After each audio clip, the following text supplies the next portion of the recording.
Mais uma live aqui da nossa Liga do Mercado Financeiro, da UFRN, com o tema hoje, conceitos básicos em macroeconomia.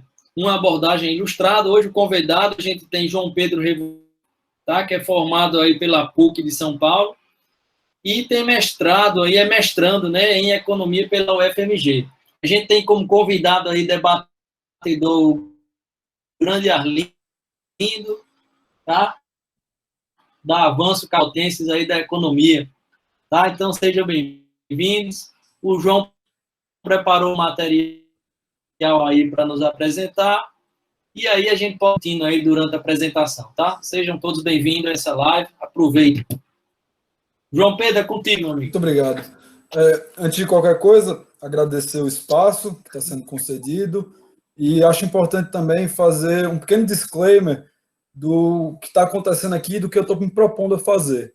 Primeiro, eu trabalhei no Banco Votorantim na parte de análise macro um tempo, então acabo tendo alguma familiaridade com o assunto, mas acabei migrando para a academia, né? Como o Renato falou, estou fazendo mestrado agora na UFMG, e mudei razoavelmente meu tema, trabalho com pobreza e desigualdade, nada muito a ver, mas continuo tendo alguns conhecimentos.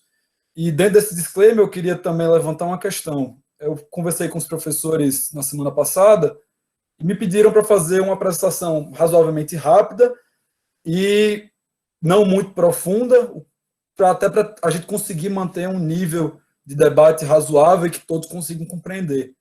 Então, terão temas aqui dentro dessa apresentação que acho muito importante, como, por exemplo, taxa de câmbio, dívida PIB, que eu não estou englobando na apresentação em si, apesar de saber a importância, mas, de qualquer forma, estou aberto a perguntas, aberto ao debate, aberto a interpretações, para que a gente consiga melhorar o espaço de debate e fazer vocês andarem para frente dentro dessa liga de mercado financeiro.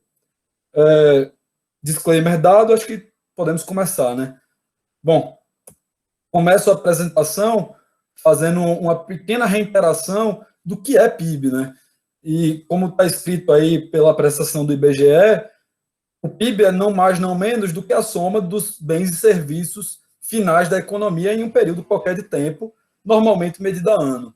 Só que essa conta por ela mesma, eu acho que ela não é fim, ela é só um meio de interpretação para a própria análise macro.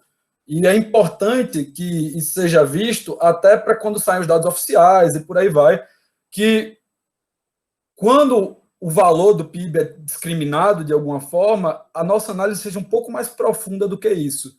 E é nesse sentido que eu trago, mais ou menos, como dois métodos de se calcular o PIB. Um pela ótica da demanda agregada, o outro pela ótica da oferta agregada.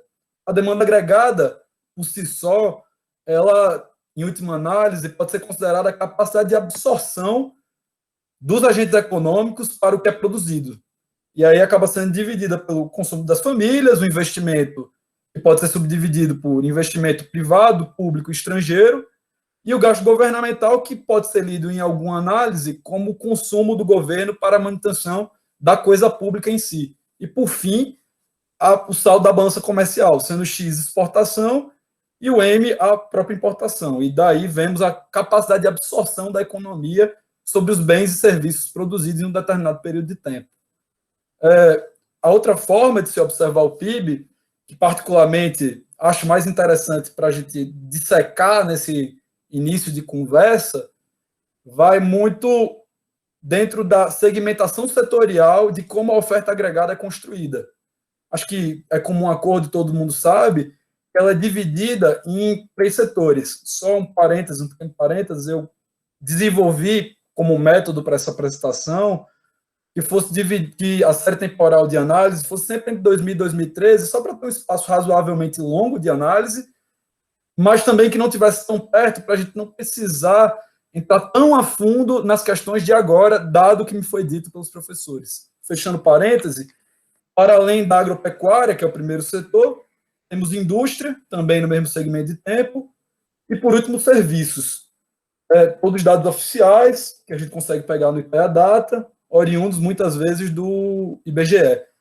Mas Quando eu disse que o número por si só do PIB não me parece ser tão importante assim, apesar de ser, mas sem análise um pouco mais a fundo disso, é como a nossa composição de PIB vem sendo construída, e aí, a partir disso, como serão nossas decisões de investimento para que possamos ganhar alguma coisa em termos de rentabilidade, de sustentação de carteira, e, em cima disso, fazer as melhores decisões de investimento.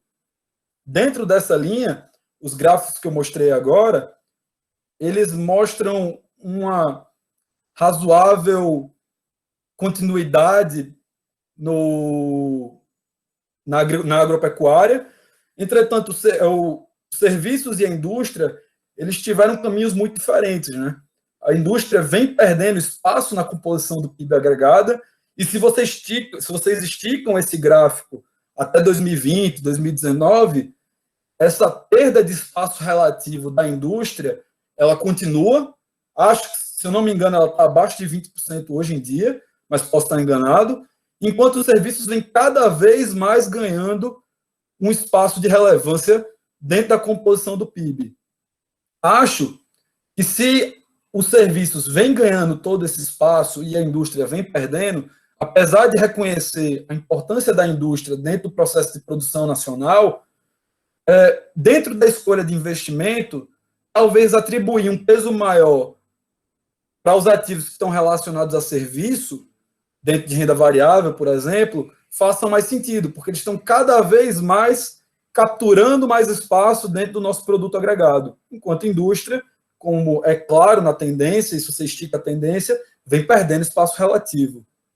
Mas, bom, eu falei isso tudo, mas o grande cerne da minha apresentação é sobre ciclos econômicos. Eu acho, de fato, que sabermos onde estamos dentro do ciclo econômico, dos possíveis ciclos econômicos, é muito importante para nos colocarmos em posições boas, tanto de nos proteger quando entramos num processo recessivo, quanto de saber surfar a onda, entre aspas, dentro de processo de euforia econômica.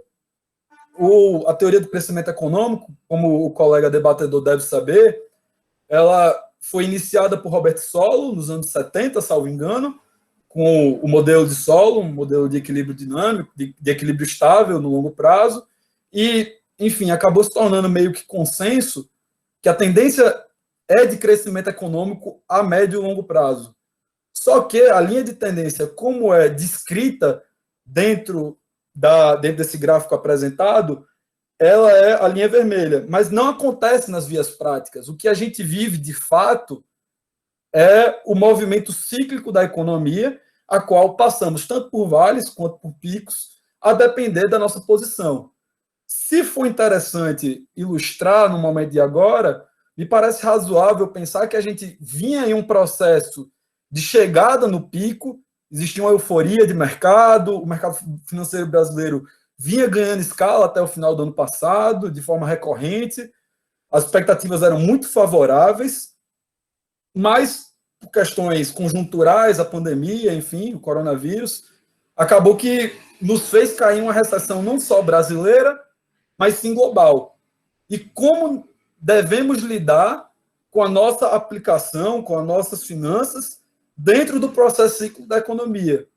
Na minha humilde interpretação, acho que a análise macro, ela não é fundamental por si só, mas é muito importante no processo de manutenção do nosso patrimônio a longo prazo.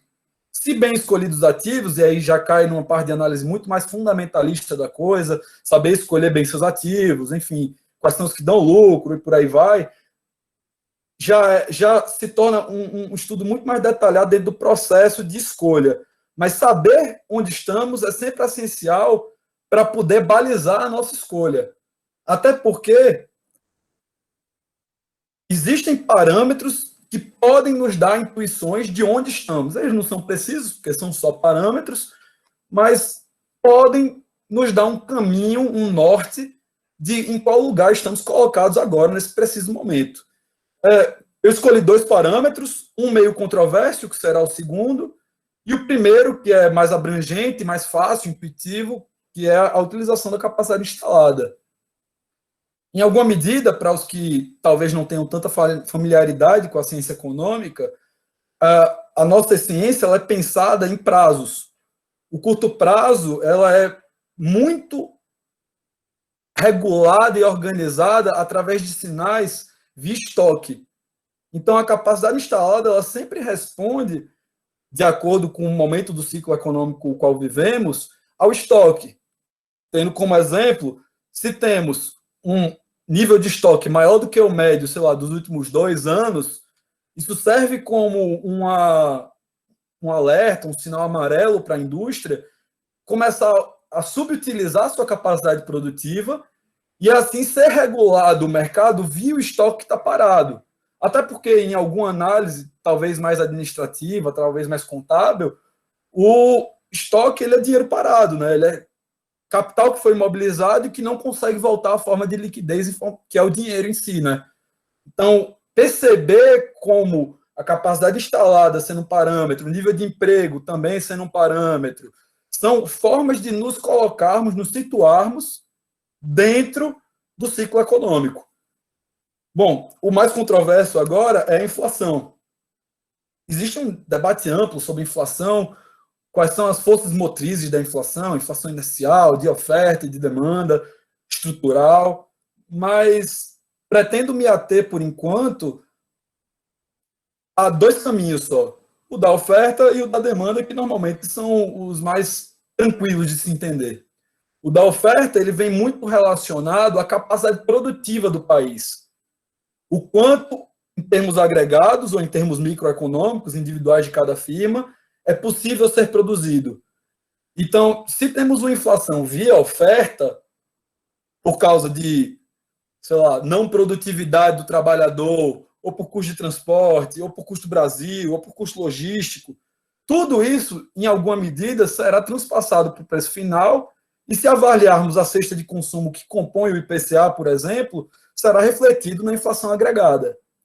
Mas, assumindo isso, um equilíbrio no lado da oferta, que pode gerar inflação, sem dúvida, a inflação serve como um bom parâmetro porque existe a lógica da demanda também pressionar o processo inflacionário, que seria momentos os quais um excesso de demanda, dado uma oferta minimamente constante, que é o que acontece no curto prazo, não é muito possível mudar a capacidade produtiva, não tem uma variação muito grande dos fatores produtivos, liberdade, trabalho, máquina, enfim. Isso aí acaba gerando um peso maior sobre a quantidade disponível de produtos que existem. Então, os preços começam a subir de forma agregada como um todo. Por isso que acho que, caso, obviamente, ressalvado o momento que o canal da oferta está organizado, coisa que no Brasil com certeza não está, ele pode servir a médio prazo, a longo prazo, um bom termômetro para saber em qual posição estamos e como devemos nos alocar para conseguir manter o nosso patrimônio. Bom, seguido disso, eu acho muito importante trazer à tona a responsabilidade fiscal e monetária que o governo tem e como responsáveis fiscais e monetários, eles atuam muito sobre o ciclo econômico, que é o que acontece no curto prazo, tentando achatar esse ciclo e diminuir tanto os efeitos deletérios que vêm com o vale do ciclo econômico, que seria uma completa disfunção por falta de atividade econômica, e também os efeitos deletérios que são provindos do excesso de atividade econômica, do superemprego, da superinflação, que vem necessariamente, quando não bem controlados, a disponibilidade monetária, fiscal e por aí vai. Eu deixei um asterisco na política cambial, porque, como eu falei no início dessa apresentação, eu preferi omitir algumas informações sobre política cambial, porque são resultados talvez um pouco mais complexos e eu não sabia o quanto o meu interlocutor conseguiria alcançar, então eu preferi omitir, mas continuo aberto ao debate a posteriori. Voltando às políticas às quais eu vou tratar, a política monetária, hoje em dia no Brasil, ela segue as metas de inflação através da Selic. Isso acontece desde a construção do tripé macroeconômico, que é superávit fiscal, metas de inflação e câmbio flutuante. Desde 99, com certeza. Bom, e como é possível fazer as metas de inflação enquanto condução de política monetária, travando a taxa Selic, sempre liberando a oferta monetária através das 3 principais políticas de oferta monetária: taxa de redesconto, depósito compulsório e o open market, que é a compra de papéis selicados, né, as compromissadas do Banco Central. Que, enfim, podemos entrar no debate também em algum momento. E, em termos de política fiscal, é importante saber que ela tem efeito positivo no curto prazo. Existe um consenso macroeconômico entre novos keynesianos e novos clássicos que defendem que no curto prazo existe algum tipo de fricção, algum tipo de rigidez de preço que garante que a política fiscal tenha algum efeito, mas ainda assim ela tem que ser bem conduzida para que seja sustentável em médio e longo prazo. E, enfim, exemplos de política fiscal, trago a renda emergencial que o governo está transferindo para parte da população. Isso é um tipo de transferência. O gasto para manutenção da coisa pública também é um tipo de transferência. O investimento da coisa pública em estatais também é um exemplo. Enfim, tudo isso são meios que são dispostos do Tesouro Nacional para a sociedade, para compor a demanda agregada, que é aquela continha que eu botei lá atrás. Bom, seguindo, aqui é só um mero exemplo do que é a condução de política econômica, nesse caso a política monetária, através da taxa de juros, e é perceptível, de alguma forma, que a taxa de juros ela é cíclica. Tão cíclica quanto o ciclo econômico, porque ela se propõe a tentar reduzir os momentos onde existe algum grau de euforia, de excesso de inflação, e esses momentos são repassados diretamente para a nossa taxa básica de juros, que teoricamente serve para controlar tal processo. Dentro desse tema específico, acho que tem uma outra coisa subjacente que também interessa aos financistas e ao mercado financeiro, que é a competição inerente a um investimento com risco e sem risco. Me parece muito claro, e acho que deve ser comum acordo a todos aqui, inclusive ao meu querido debatedor, que quanto maior for a taxa de juros, menos estímulo, menos incentivo teremos para dispor o nosso capital, parte do nosso portfólio, do nosso patrimônio, em investimento de risco, porque conseguiríamos aferir grandes rentabilidades com razoável baixo grau de risco. Não acho que a Selic tem que ser conduzida de forma irresponsável e ser conduzida para patamares muito baixos, os quais o Brasil ou qualquer país não consiga suportar, como foi feito dentro do período Dilma. Mas uma condução responsável e uma evolução econômica e institucional de qualquer país leva a uma condução responsável da política monetária e, em última instância, leva a baixa taxa de juros, que com essa baixa competição do rendimento sem risco, nos fornece uma maior possibilidade de levar o dinheiro que estava investido em renda fixa, em LFTs, enfim, e começar a migrar para a renda variável ou até para o investimento produtivo real. Aumentar a quantidade de plantas fabris, aumentar a quantidade de lojas e por aí vai. Porque a capacidade de retorno futuro começa a ser maior do que a nossa percepção sobre a taxa de juros e o rendimento que ela pode nos aferir. Muito bem. Terminado esse ponto, eu trago 2 pequenas curiosidades, já em caminho do meu fim de apresentação e abrir para perguntas e debate, que existe uma taxa natural de desemprego, também dentro do consenso macroeconômico dos novos keynesianos e novos clássicos, que é a taxa, como está escrito aqui, que não acelera a inflação no curto prazo. Essa taxa natural de desemprego ela é oriunda da curva de Phillips, que é uma relação razoavelmente simples que inversa entre inflação e desemprego. O que quer dizer que baixas taxas de desemprego elas aferem normalmente altas taxas de inflação, ressalvado o caso da inflação via oferta ou estrutural ou inercial, que são debates importantes, mas não vou me ater aqui. Dentro da curva de Phillips existem algumas conceituações dela e alguns desdobramentos dela. Esse específico, essa funçãozinha a qual vocês veem, ela foi feita por Friedman, ela é conhecida como a curva de Phillips aceleracionista, e a evidência empírica, hoje em dia, mostra que ela não funciona tão bem assim, essa específica. A evidência empírica, normalmente, ela tem um respaldo maior na composta por Lucas, que endogeniza expectativas racionais, enfim. Mas eu acabei optando por trazer uma menos completa e talvez uma que tenha menos respaldo empírico, puramente para facilitar a compreensão de todos. Mas, enfim, fica dado aqui que essa relação do desemprego e da inflação também serve como termômetro, como eu já tinha falado em algum momento atrás. Bom, por último, e a última curiosidade acadêmica que eu trouxe, é a lei de Ockham, que a evidência empírica, independente da forma dela, comprova, que é uma relação entre taxas. Existe a taxa de desemprego, que é o lado esquerdo da equação. Essa taxa de desemprego ela pode acelerar ou pode desacelerar, diminuir, a depender do hiato do crescimento do produto. O que é que eu quero dizer com isso?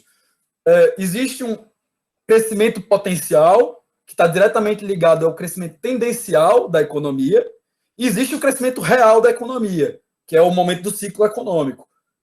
Dentro dessa diferença, a depender de em qual ponto estamos do ciclo, o crescimento real da economia ele pode ser menor do que o crescimento potencial da economia. E isso também é refletido no aumento do vetor que expressa o crescimento do desemprego. Então, o crescimento do desemprego ia ser acelerado nesse momento, entende? A depender de um parâmetro qualquer que, enfim, tem que ser modelado para tal. Não pretendo trazer esse parâmetro. E, por fim, agora, mais para finalizar essa curiosidade, eu trouxe a evidência empírica que prova essa relação entre taxa de crescimento e taxa de crescimento do desemprego. E é isso. Estou aberto a perguntas. Agradeço novamente pelo espaço.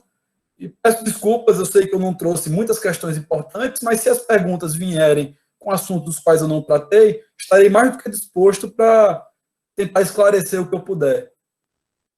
Opa. Muito obrigado, viu, João? E agora a gente vai seguir com a sequência de perguntas. Após cada pergunta, terão dado um espaço de 5, 7 minutos estourando para os debatedores. E a gente segue.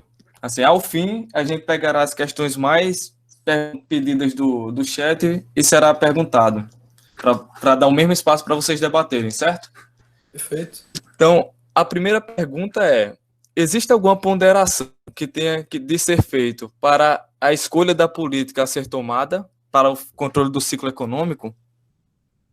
Bom, como eu fiz a apresentação, eu deixarei meu debatedor começar nessa vez.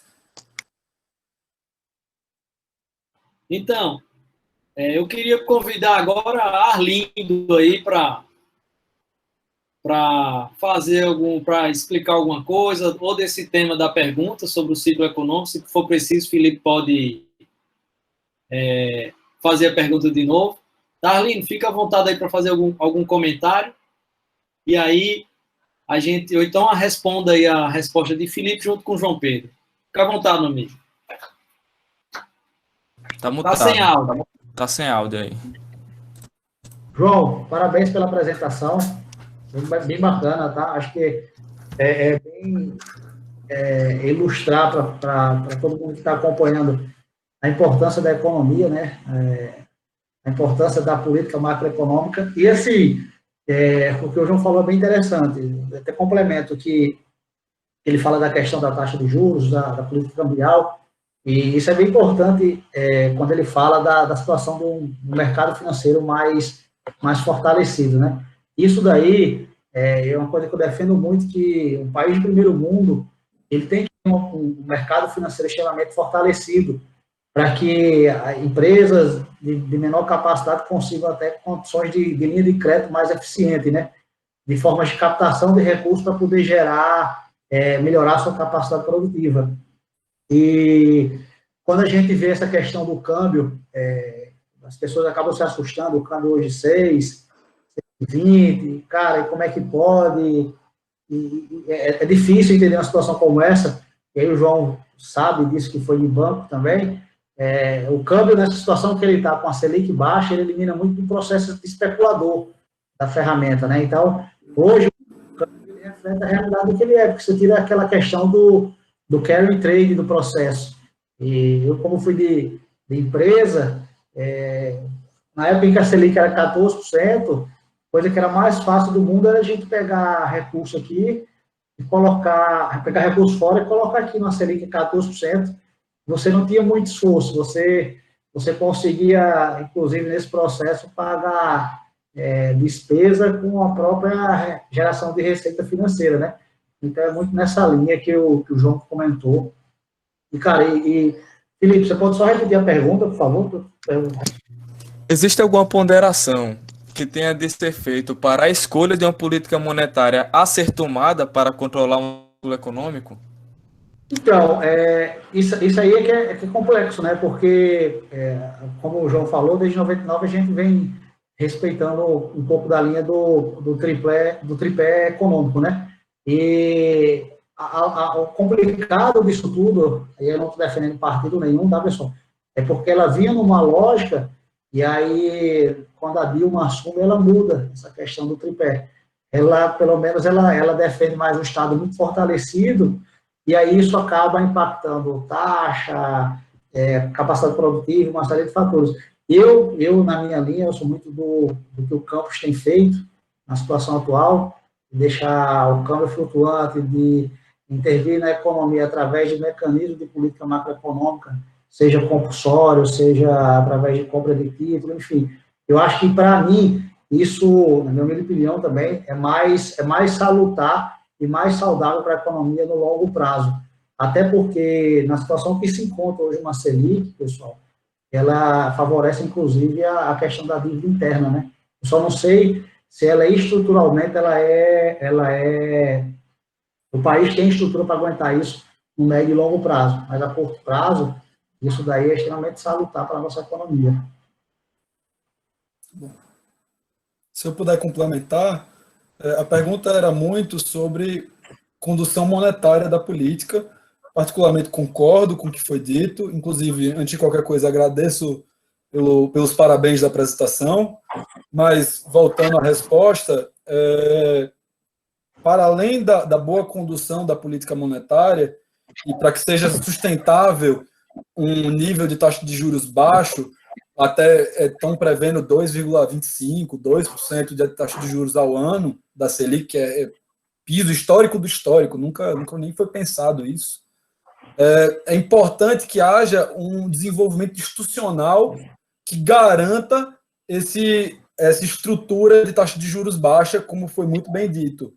É muito importante, a médio e longo prazo, aumentar o grau de produtividade da economia, porque isso, na minha humilde opinião, é a única forma de garantir um crescimento sustentável de qualquer economia que seja, inclusive a brasileira, porque a gente não muda tanto em comparado com outros lugares. Mas, para além da política monetária, é importante fazer duas ressalvas.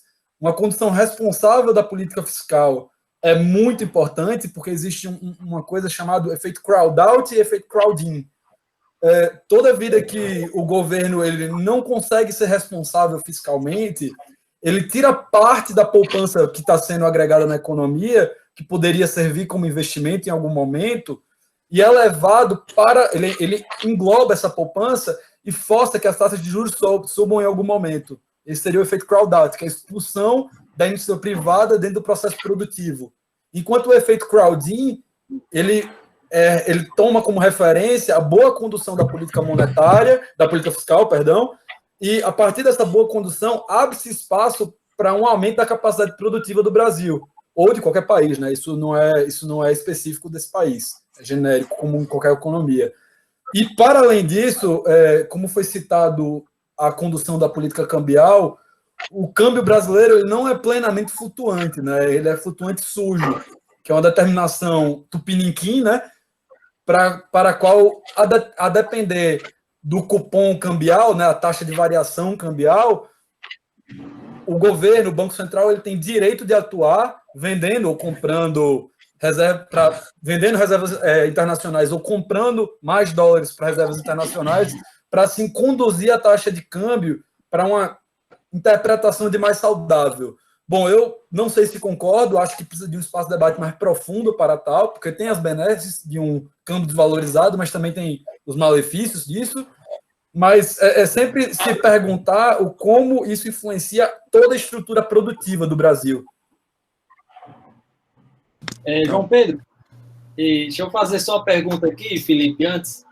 Entrando nesse ponto ainda, o seguinte, a gente só para fazer um link com o mercado financeiro, né? Que a link aqui é do mercado financeiro, e quando você falou aí de ciclos econômicos e tal, e a gente vê a economia em desaceleração, só que a gente vê, por outro lado, o mercado financeiro subindo, apresentando uma subida aí nesses últimos tempos, sem que haja um correspondente crescimento da capacidade produtiva do país, que é o que você tanto falou, né?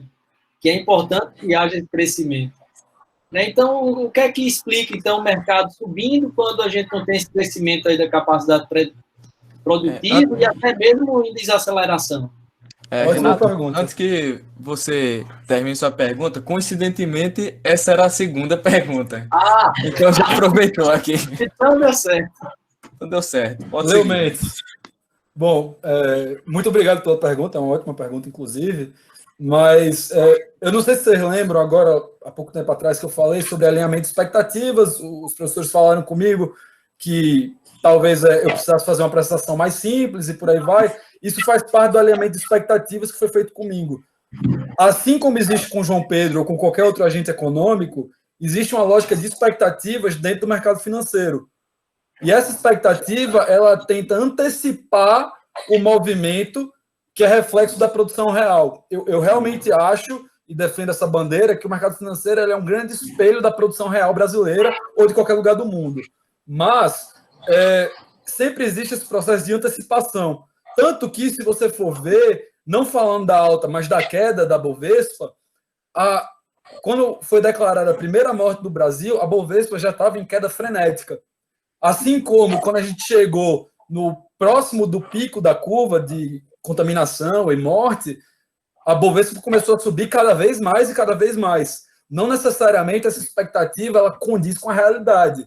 E aí existem ajustes dentro dos ativos, dentro da compra e venda, que acabará trazendo de volta em alguma medida, ou, se isso se responder em termos reais de produção, essa tendência que continue em alta no decorrer dos anos.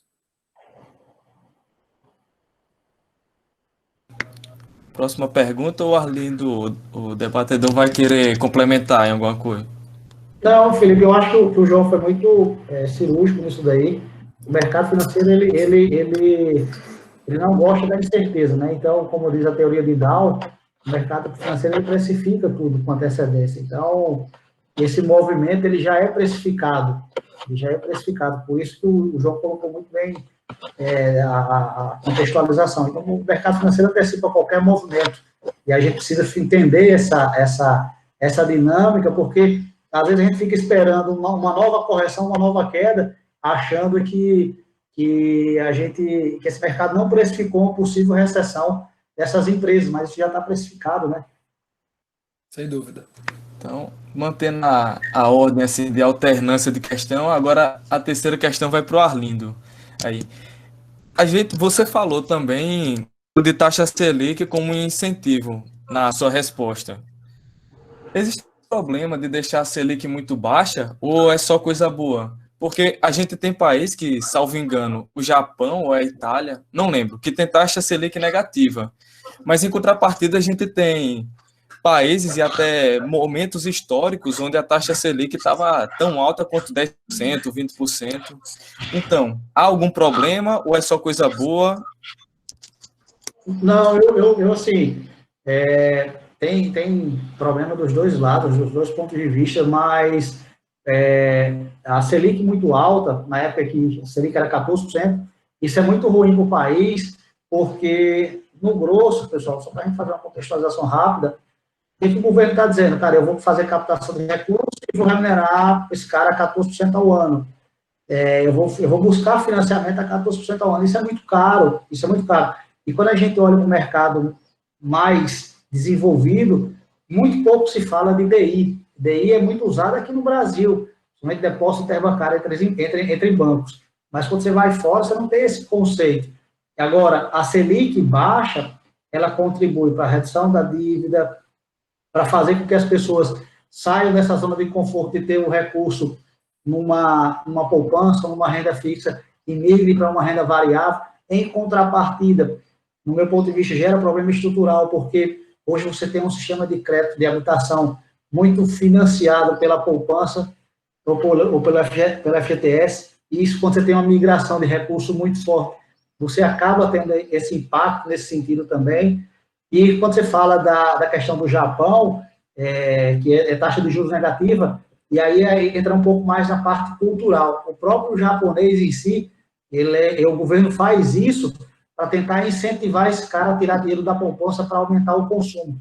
E aí o próprio japonês, ele tem esse hábito de poupar, muito em função do que ele passou lá naquela Hiroshima, Nagasaki, aquela historinha toda. Então, isso tentar forçar o cara a sair. Só que no longo prazo, isso é ruim, mas é só tentar encontrar uma linha de equilíbrio nessa taxa de juros. Na minha perspectiva, que eu acompanho, essa precificação, ela fica aí até 21, mas depois ela volta para o patamar de 4,5%, 5%, até 26%. Pelo menos é o acompanhamento da curva de precificação que eu tenho, tá? Mas é bem nesse sentido, Felipe. Se eu puder complementar, não sei se concordo plenamente com o meu querido debatedor, porque existem efeitos também muito problemáticos a curto prazo de taxas de juros muito baixas. É consenso na macroeconomia que existe um negócio chamado armadilha da liquidez, onde os agentes eles têm um grau de preferência pela liquidez tal que eles não usam, independente da taxa de juros, por ser tão baixa como ela é, eles não usam esse patrimônio para consumo, investimento ou qualquer coisa que o valha em termos de absorção macroeconômica. Quando você chega nesse patamar, é muito complicado, e aí só a política fiscal começa a fazer efeito dentro de uma determinada economia.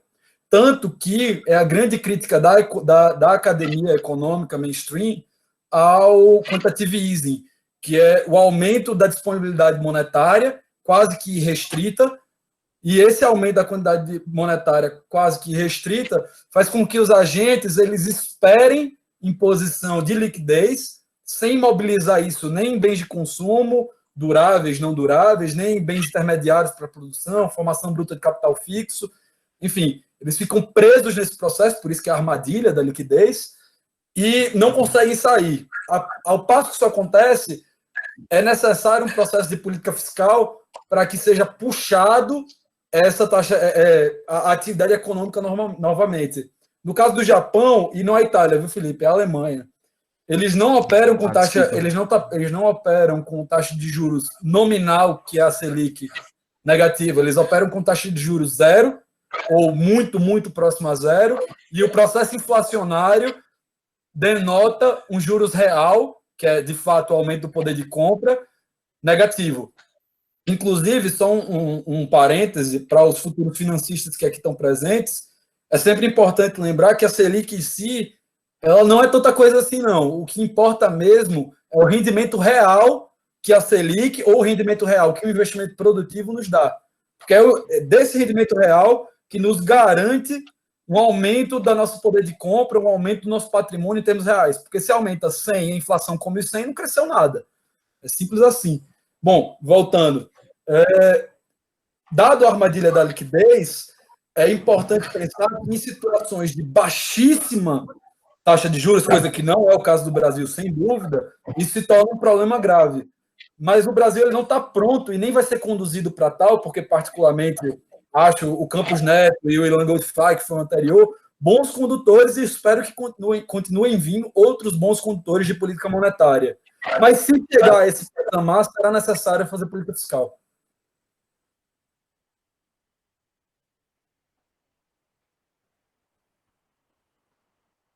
Eu terminei, viu? Só para avisar.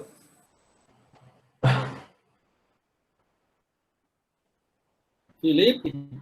Alô? Estão me ouvindo? Estamos. Tá, minha internet deu uma oscilada. Sim, agora uma pergunta para os dois. Se caso venha a ter uma alta inflação nos próximos anos, e o Banco Central ter de aumentar a taxa de juros, vocês veem problema do Brasil ao precisar rolar a dívida e por quê? Quem começa? Por favor, Pode começar, mediador. João. Posso começar? Então, tudo bem. Pode, por favor. Eu não vejo problema.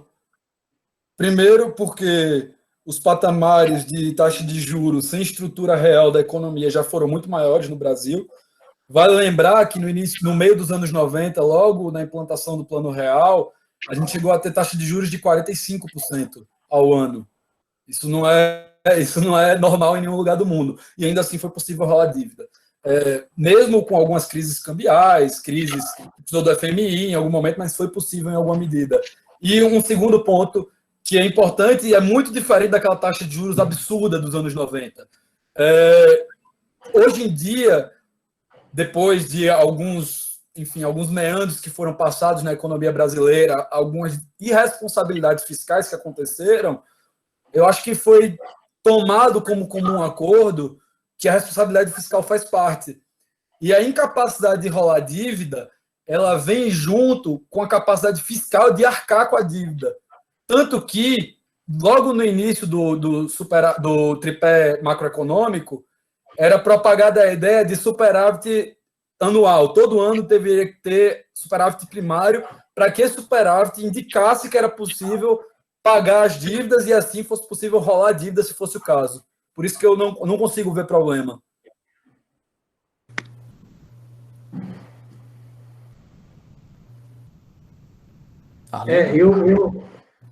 O que o João comentou faz sentido, tá? Nesse quesito aí, é importante falar muito da política fiscal, como ele comentou. Eu só acho que se a taxa de juros fica muito baixa, você pode ter um problema de rolagem, sim, tá? Nesse do ponto de vista. Mas eu não acredito, a priori, no curto prazo, que a gente consiga manter uma taxa de juros tão baixa por um longo período de tempo, porque gera um problema estrutural. Mas eu vejo uma certa preocupação nessa rolagem, mas também não seja nada que você tenha maiores dinâmicas que não conseguir rolar. Inclusive, hoje, eu estava vendo alguma coisa sobre isso, que o Bacen já fez toda a liquidação de todas as LFTs, alguma coisa do tipo. Não sei se o João se atentou a isso hoje, saiu uma reportagem, ele fez esse movimento. É bem pensando nisso. Então, chega um determinado momento que essa pedalada, ela pode sofrer intempéries no meio do caminho. Mas é muito na linha do que o João falou, tá? Perfeito. Aí, vamos agora para a próxima questão. Vai para o Arlindo agora, hein? Qual a lógica por trás de dar liquidez aos bancos? Então, nesse primeiro momento, essa atuação do Bacen, algumas medidas que ele fez de injeção de dinheiro na economia, principalmente lá com aquela questão do compulsório, isso daí nada mais é que tentar ter acesso de crédito à empresa, né? O grande problema disso, do meu ponto de vista, é que esse acesso a crédito, ele não pode ficar só nas grandes empresas, né? Tem que ser um acesso a crédito PME, uma forma mais ampla nesse sentido. E aí, na hora que o Banco Central fez aqueles anúncios de política econômica no sentido de compulsório e outros, tentar dar liquidez aos bancos para que eles consigam ter fôlego para emprestar mais dinheiro, fazer a economia girar, né? No final, no frigir dos olhos, entra tudo naquilo que o João comentou, de atividade produtiva. Tentar aumentar a atividade produtiva, ou tentar estimular a atividade produtiva numa situação como essa. O grande lance é como o pequeno e o médio ele vai ter acesso a essa linha, né? Como é que esse dinheiro vai chegar lá? Mas eu não vejo problema no sentido de crédito junto aos bancos. O problema é como esse crédito chega na ponta. O problema, no meu ponto de vista, é esse. Como vai chegar na ponta para que esse estímulo aconteça, tá? Até porque tem muito dinheiro no banco, mas, cara, o cara ele fica receoso em fazer esse processo porque vai impactar a PDD do cara. E aí entra naquele processo de inadimplência, o banco tem que contabilizar, eu não lembro mais como é a regra, mas acho que 6 meses o banco já está colocando como PDD, mais ou menos isso, né, João? 6 meses ele coloca, e aí isso aí afeta resultado direto, né? Foi até que o Banco Itaú fez agora recentemente, classificou uma PDD alta, tentando antecipar esse movimento. E aí o que ele conseguir reverter após isso, acaba sendo vantajoso. Bom, além disso, eu concordo plenamente com o que foi falado. Eu só primeiro ratificaria o que foi dito sobre melhorar o meio de transmitir essa liquidez, não só para os bancos, mas para os pequenos e médios empreendedores. Essas pessoas são as que geram a maior parte dos empregos no Brasil, por incrível que pareça. E, infelizmente, existe uma trava institucional, que é o próprio banco, por interpretação de risco, enfim, e acaba atrapalhando as linhas de crédito que deveriam chegar a quem realmente importa. E eu tenho outra questão muito importante, que é a sustentação financeira de grandes instituições financeiras que movem o mercado. Não sei se vocês lembram, mas em 2008, 2009, teve a crise financeira dos Estados Unidos. E foi criada uma expressão muito boa lá, que é o too big to fail. São grandes demais para morrer, né? E, enfim, o too big to fail do Brasil é o Itaú, é o Santander, e acaba que é necessário dar liquidez para garantir a sustentação dessas instituições. Mas acho, particularmente, que a transmissão da política, que é do governo, está sendo conduzida da forma errada. Talvez seja necessário um melhor conjunto de incentivos para garantir essa transmissão, coisa que não vem acontecendo e como foi muito bem dito pelo debatedor agora há pouco. Então, vamos para a próxima pergunta, e a última também, porque já estamos no final do prazo da apresentação. Agora a última pergunta vai para os dois. Vocês veem problema em um DI-Selic abaixo do cupom cambial? Quem começa? Pode começar, João, pode ficar à vontade. Beleza. Bom, é uma pergunta muito difícil, Felipe. É uma pergunta muito difícil, mas ela tem duas visões possíveis. Uma eu acho mais razoável, outra menos razoável. E antes de começar a responder, muito obrigado para a organização que fez uma pergunta sobre câmbio. Me provou errado na expectativa que eu coloquei. Então, vamos responder. Muito bom. Só para deixar claro, existe a ideia de investimentos estrangeiros que são remunerados, que são aplicados no Brasil, e qual é a remuneração deles em dólar, certo? Essa pergunta vai muito nessa ideia. Muito bem. Dito isso, se o DI está abaixo do que a desvalorização cambial, que é o que vem acontecendo no Brasil, o real vem se desvalorizando, é possível que o rendimento do investimento estrangeiro ele seja até negativo em alguma medida. É possível. Absolutamente possível, inclusive. E isso se torna problemático porque talvez o capital que estaria aqui poderia voltar para suas matrizes, seus países de matriz, e isso afetaria o saldo da balança de pagamentos como um todo. E eu acho que alguns devem saber, outros talvez não, mas a balança de pagamento ela é um retrato do fluxo de entrada e saída de dólares no limite, alguns dólares em forma de produto, outros dólares em forma de dólar mesmo, de um país. Então, se começa a sair muito dólar de um país, me parece muito razoável que a gente comece a entrar num problema muito maior dentro da desvalorização cambial que está se propondo agora, que está se desenhando agora. Porque talvez alguns não saibam, mas muito da nossa estrutura produtiva, talvez por incapacidade da nossa produção interna, é oriunda de produtos feitos lá fora. Então, a gente importa máquina, importa equipamento, importa tecnologia, e essas importações são todas em dólar. Se o dólar começa a depreciar demais, começa a ficar muito caro toda a estrutura produtiva, que é exatamente o que eu estava falando, como a inflação tem um canal via oferta. Então, talvez seja muito problemático. Agora, outra percepção que eu acho meio estranha, mas é possível de ser feita, é o investimento que foi feito aqui estrangeiro, que está sendo remunerado até possivelmente de forma negativa, por causa da depreciação cambial, ele pode migrar dentro do país para investimento produtivo. Eu acho isso meio um mundo de conto e fadas. Porque dentro de um mundo de incertezas, é muito mais razoável que o dinheiro volte à sua origem do que ele se aprofunde em um lugar e se imobilize em um lugar rodeado de incertezas. Mas, enfim, são as possíveis visões que eu consigo ter. É legal a visão do João, tá? Acho que tem total coerência, sim. O único ponto que eu faço de atenção é que o DI não, desculpa, o Copom Cambial, ele quer medir a entrada de dólares no país, como o João comentou, né? E existe, inclusive, dentro do próprio mercado financeiro, um próprio instrumento para que você consiga operar esse cara e ser remunerado através dele, que é o FRC, tá? Mas o que acontece?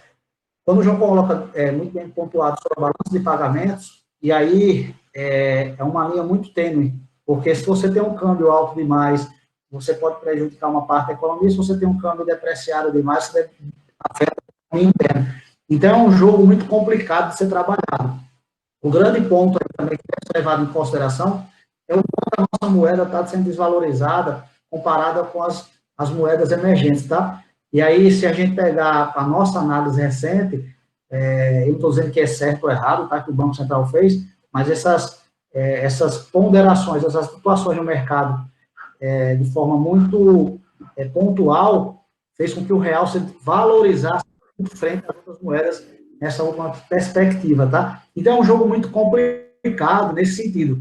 Mas, qual é o câmbio perfeito? Tem aí estudo da GV que fala para dentro da nossa realidade, o câmbio perfeito tem que estar entre 4,50 e 4,80. Só que é difícil precificar isso, né? Só que isso aí, por estimular 4,50 é complicado. Então, é uma situação que a gente precisa não só olhar aqui internamente, mas também olhar para a nossa cesta de moedas.